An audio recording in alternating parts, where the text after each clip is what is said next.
নমস্কাৰ বন্ধু বান্ধৱীসকল, কেনেকৈ ঘৰত পুৰণি বাইক থাকিলে আপুনি মেইনটেইন কৰি ৰাখিব পাৰে আৰু এতিয়া মই এইটো মবিল অৰ্ডাৰ দিলোঁ, ইঞ্জিন অইল। এইটো আনবক্সিং কৰা নাই বাৰু, এতিয়া কৰিম। আৰু এইকেইটা লৈ লৈছোঁ, ইয়াত ইঞ্জিন অইল থ'বলৈ লৈ লৈছোঁ। এইটো প্লাছেদি খুলিব লাগিব। এইটো মোৰ ড্ৰেইন নটটো অকণমান লিক কৰে, সেইকাৰণে এইটো টেপৰন টাইপটো থৈ দিছোঁ। বাকী এইটো গুটি বক্স মই অনলাইনতে দিছিলোঁ অৰ্ডাৰ, 10 পিচ থাকে। আৰু এইটো এতিয়া মই আনবক্সিং কৰিম। মই এতিয়া বহুত কম দামতে পাইছিলোঁ কেষ্টলৰ, দোকানত কিনাতকৈ কম খৰচতে আপুনি নৰ্মেল ছাৰ্ভিচিং বাইকৰ এনেকৈ কৰিব পাৰে। তাকে দেখাই আছোঁ। এইটো আনবক্সিং কৰি দিলোঁ।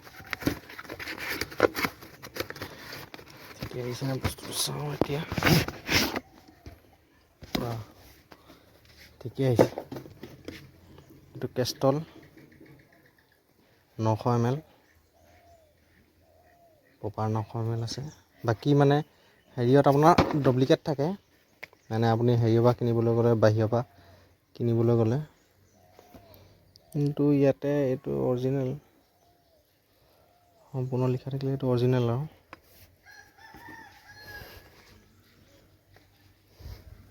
অৰিজিনেল বস্তুত কেতিয়াও কুপন নাথাকে।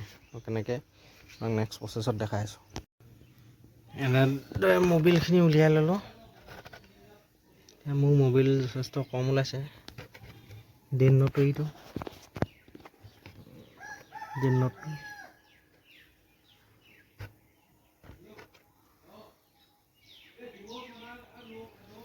কেপটো খুলি দিব লাগে লগতে।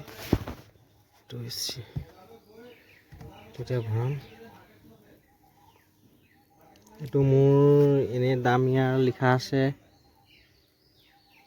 420 টকা, কিন্তু মই অনলাইনত ফ্লিপকাৰ্টৰ পৰা আনিছোঁ। কম কেতিয়াবা ৰেট বহুত কমত থাকে। আপুনি ভালকৈ চাই পিনে বহুত দিনৰ পৰা চাই থাকিব। তেতিয়া যিদিনাখনে কমত পাব সেইদিনাখনৰ পৰা লৈ ল'ব।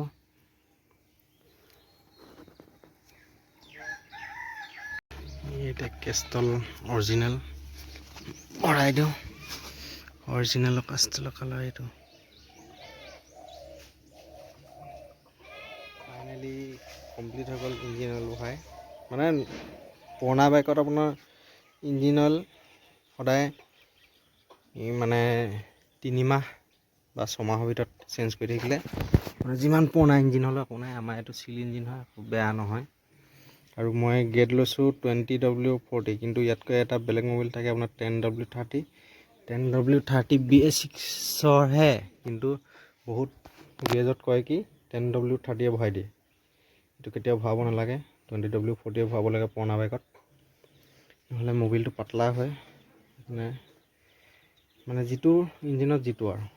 ধন্যবাদ। এতিয়া ফাইনেল ষ্টাৰ্টৰ ৰিজাল্টটো দেখাইছোঁ আপোনালোকক। এতিয়া নতুন মবিল সোমোৱাই ইয়াত ইঞ্জিনৰ মাতটো ইমান স্পীড, অকণো এক্সট্ৰা চাউণ্ড নাই।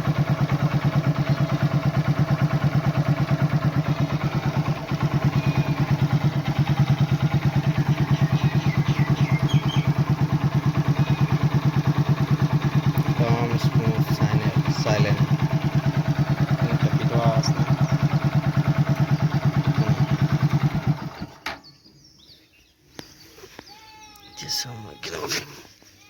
লিক কৰিছে নি? নাই, অ'কে ফাইনেল।